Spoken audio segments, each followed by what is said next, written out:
매일 아침 하나님과 함께 누리는 하늘의 양식, 오늘 만나.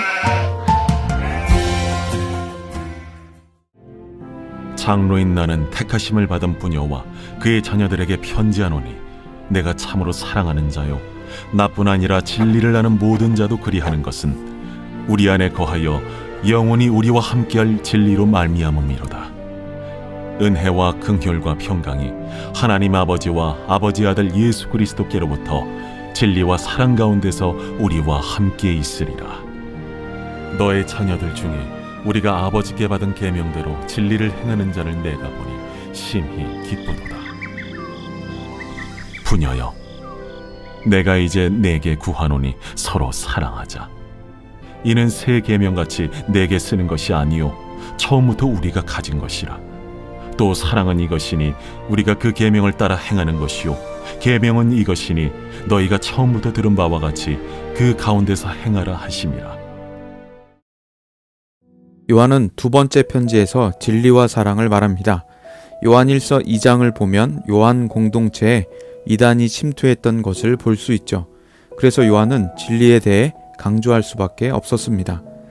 요한의 공동체는 이단에 의해 흔들리고 있었고 이미 몇은 이단에 넘어가기도 했었습니다. 그 과정에서 분열이 벌어지고 있었던 것이죠. 공동체에 상당한 위협이 가해졌던 것입니다. 그런 공동체를 두고 방문하지 못하던 요한의 마음이 어땠을까요? 요한은 첫 번째 편지를 보내 강조했지만 다시 강조할 필요가 있어서 이 서를 쓰게 됐습니다. 상당히 짧은 절의 내용을 담았지만 그 절절한 마음만큼은 잘 느껴지고 있죠. 예수님께서도 제자들을 보내실 때 이리 가운데 양을 보내는 것 같다고 하셨습니다. 그리고 뱀처럼 지혜롭고 비둘기처럼 순결하라고 가르치셨죠. 우리는 이 시대를 살아가는 동안 진리로 굳게 서서 미혹하게 만드는 것들을 분별할 지혜가 필요합니다. 그리고 진리만을 따르는 생명의 지혜가 있어야 하겠죠.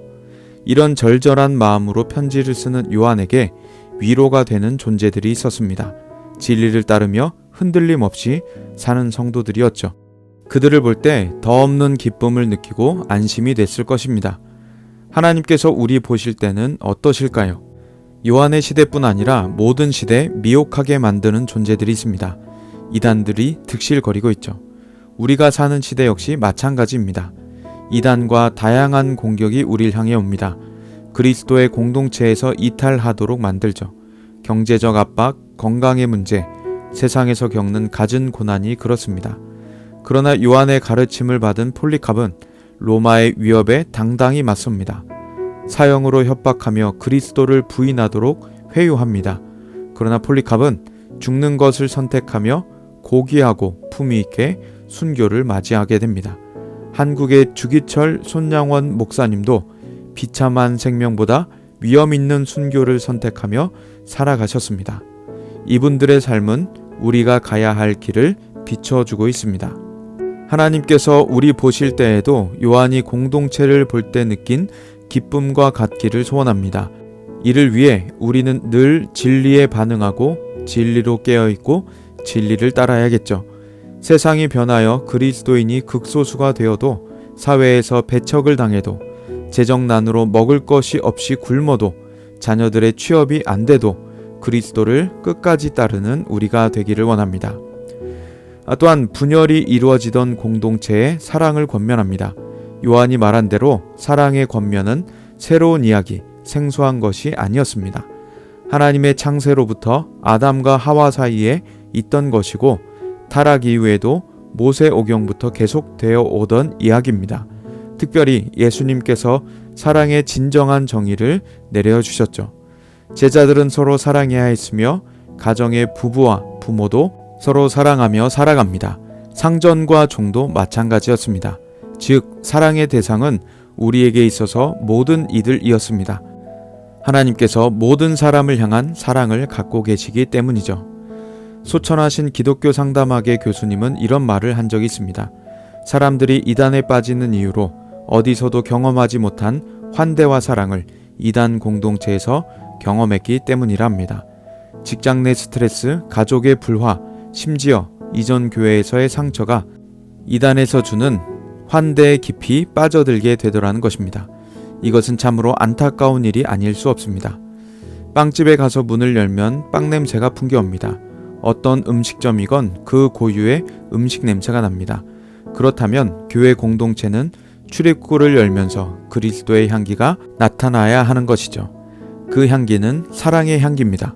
세상의 시름이 해소되는 향기이며 모든 긴장이 풀리고 천국을 경험하는 향기죠. 그 포근하고 쉼을 얻는 향을 기대하며 모든 성도는 설레는 발걸음으로 교회를 향하게 됩니다. 우리 예배가, 우리 교회가, 우리 기관들이 그렇기를 원합니다. 세상의 분쟁, 긴장, 다툼, 경쟁 등이 들어오지 못하는 곳 우리 교회인 줄 믿습니다. 특별히 우리에게 있는 다락방, 그 안에서 순장님과 순원들이 함께 오순도순 모여 이야기를 나누고 말씀을 붙들고 기도하는 그 따뜻함이 우리에게 강하여지기를 원합니다. 진리의 교회 공동체를 함께 세워나가시는 성남제일의 성도님들, 하나님의 말씀을 잘 배우고 훈련해 세상에 흔들리지 않는 믿음으로 살아가시기 바랍니다. 또한 우리에게 있는 가정, 다락방, 기관, 교회 모든 곳곳에 예수 그리스도의 사랑의 향기가 뿜어져 나가기를 소망합니다. 그렇게 진리와 사랑이 가득한 교회 성도가 되어 살아가시기를 간절히 소망합니다.